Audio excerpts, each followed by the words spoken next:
Coach Lashlee, how are you? Hey, Tim. Um, Rhett, something I want to ask about for a while, and I just keep forgetting to. I go back to the Duke game. You guys are up 7 touchdowns. There's 4 minutes left. You've got all the subs in, and De'Aaron, instead of like hanging out with his teammates and celebrating a big win, was standing with you, talking, learning, doing what he does under normal circumstances, even though it was the end of a big blowout win. I guess, can you kind of explain this kid's thirst for knowledge and the relationship that you guys have been able to forge in a short amount of time? Yeah, I mean, I think Derek's a special person. He's just he's he's got that incredible ability to command the respect of everyone around him just by how he works and how he carries himself and just brings everybody together. But yet he's hard on himself. He's always trying to be the best he can be. And at the end of that game, actually, we were just talking about earlier in the game things we could have done different or done this or done that, and things he saw. And he's just always, you kind of use the statement in life or in football or whatever, hey, you're always trying to get better. You're never perfect. And a lot of times it's just kind of things people say. He means it. He's hard on himself in a good way, puts a lot of pressure on himself in a good way. I think a lot of credit goes to his mom and his dad and how he was raised. He was raised right, to always work hard, to enjoy the process, to enjoy working, to do his best. And he's just a special person. Really, Derek is everything that is right about college football.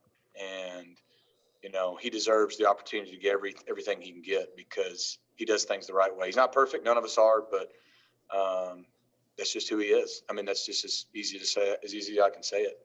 To follow up, Coach, obviously it's been a long, long time, probably high school, I guess, when he's been in the same system 2 years in a row. Just how much does that raise the ceiling? Just the fact that there will be continuity. What can that do to his game? I think it's huge. I think when we were talking over the last month and a half, and when he came here, it's a 1-year deal, right? I mean, COVID did not happen. None of us ever thought this was even going to potentially be an option. And I think the more he started thinking about it and wrapping his brain around what he wanted, that's one thing he brought up that I really hadn't thought of, to be honest with you. But in college, he'd never been in the same system with the same coordinator twice. And I think there's some excitement there with, I know offensively there's a chance we could have a lot of guys back. We infuse some new additions with the signing class, et cetera. And, just a chance to, again, try to improve, we think we've set a foundation, but we know we can be a lot better. And I think that part, again, excites him. I think college football, he loves college football. And this was such a unique year, and hopefully to have an opportunity to have a year where stadiums are packed, the atmospheres are real. I think, like I said, he's everything that's right about college football, and I think it'd be hard going into next year to find another guy that means more to his team than De'Aaron. Thanks, Coach. Merry Christmas. Happy holidays. Merry Christmas. Coach, we've got Manny Navarro from The Athletic. Manny, go ahead. Hey, Coach Lashlee. Merry Christmas as well from me. I wanted to ask you, we haven't had a chance, I think, to talk to you since Jake Garcia signed.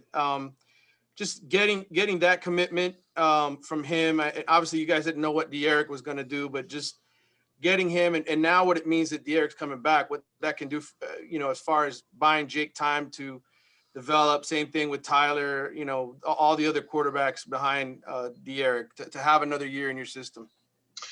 Yeah, I think all the things you just said are right on. I mean, every year you're trying to sign, in a perfect world, trying to sign a quarterback with each recruiting class, because as people see in college football, you've got to have good quarterback play to have a chance to be good on offense or even to win. Obviously De'Aaron coming back, we hope brings great stability for us here with that. But you got to look still down the road. You can't ever assume and get comfortable that you've kind of got the quarterback position settled. And we have some good guys. I think N'Kosi Perry's been great this year. I think Tyler Van Dyke is still got a huge future. Just coming through probably the weirdest freshman year anybody could ever have. And then we really feel good about Jake coming in that next signing class. And, since Coach Diaz has become the head coach here now, we feel really good about that's 2 straight recruiting classes, that each class has a quarterback that we think can win and fit with what we want to do. And as you see kind of we know De'Aaron's a talented player, but who he is, the leader he is, how mature he is, what he brings to the table, and it's not just him at that position. That's huge. And what he has been able to do on the field is huge, but what he's done behind the scenes has been even bigger. And I think that's why you see how much his teammates love him, and everybody does. We've got, once he leaves, that next guy, whoever it is, whether it's Tyler, Jake, those other guys in the classes to come, they've got to have that same bond with their recruiting classes in our team. And so getting those guys in here, giving them a little time where, you hope that health isn't an issue to where they're thrust into the action sooner than they have to be. But I know Tyler and some of those younger guys and Peyton Matoka that we have, they've benefited from watching how a veteran like Derek King does things.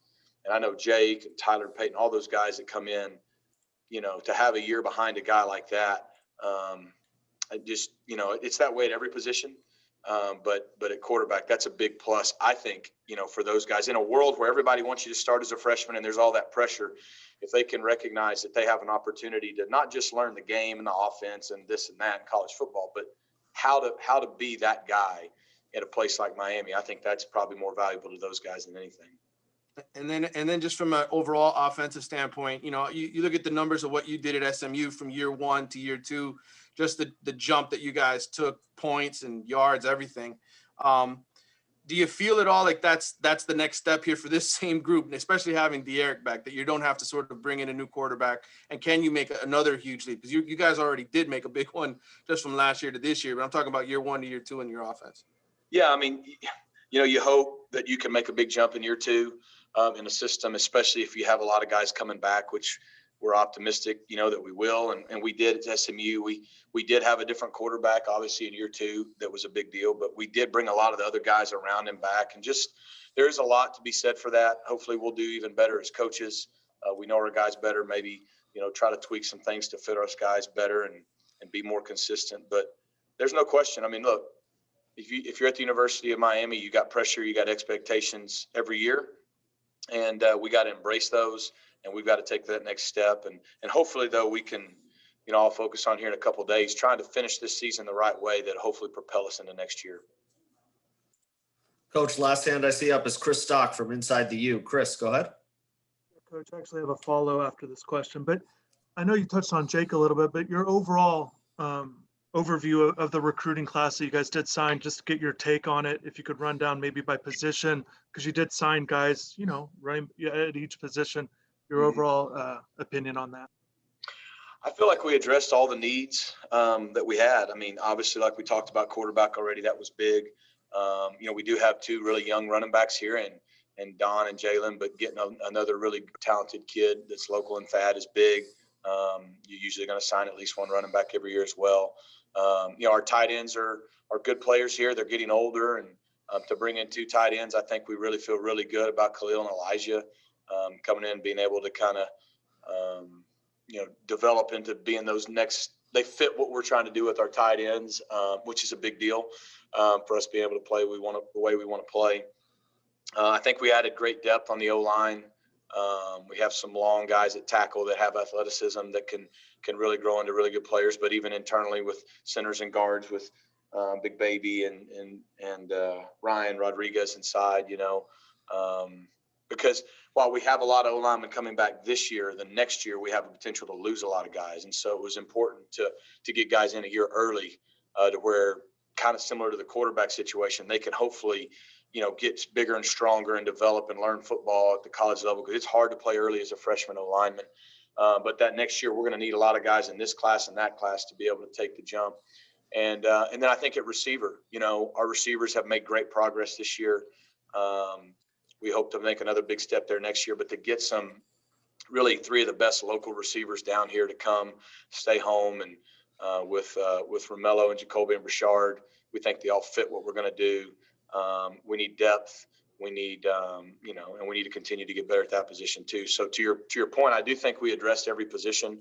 I think our staff was awesome, to do this in a quarantine year where there's, I think I met every guy, because I was here in January for like a 2-week period to go out, and I couldn't talk to them, but like I met them on the phone. We had a junior day, so they were able to come here. You got guys like Rob Likens who didn't get here till after the recruiting was over. He never met these guys in person because we couldn't go out and they couldn't come on campus. And so for our staff to be able to develop those relationships, I think says a lot about the University of Miami, where people believe Coach Diaz has taken our program, and really those guys' commitment to wanting to be here. And that's big. You want guys that want to be here, because I think the guys that want to be here will maximize their ability.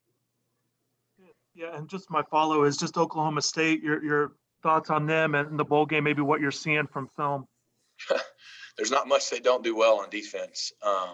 They're one of the top defenses in the country. They're one of the top in the Big 12. I think they're top 10 in sacks, top 10 in negative plays. They're like third in the country in third down defense. I want to say it's like 26%. You watch a 3rd and 1-2 cut up and like, I don't remember a conversion. That's crazy.